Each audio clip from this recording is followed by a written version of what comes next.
So I picked this clip to respond to for two specific reasons, because I think it highlights just how problematic appealing to animal lovers is.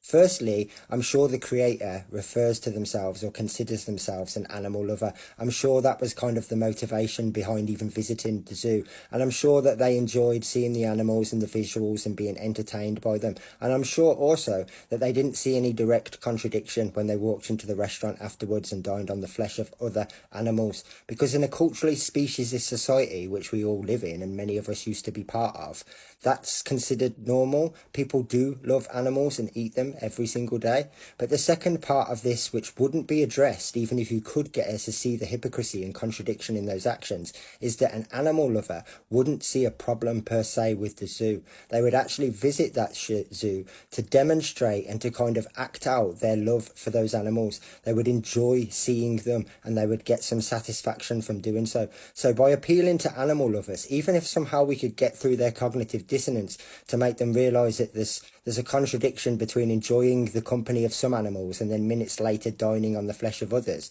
they wouldn't see love extend into that zoo and having it shut down. If anything, that love would want that zoo to continue so that they still had a place to go and see these animals that they claim to favour.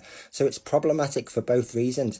Whereas what we should be telling people is that the fundamental wrong is that this place exists to begin with. There is no difference in terms of the rights violations from the animals outside in the zoo than the animals that are served on the menu. We might put more focus on the food because people do it 3 times a day, but from the perspective of the victims, there is no difference. They're all exploited, they're all oppressed. And so when we appeal to animal lovers, we're not addressing the fundamental issue in any way, shape or form. If anything, we're kind of taking the conversation further away than where we want it to be. So this is definitely something we should think about going forward.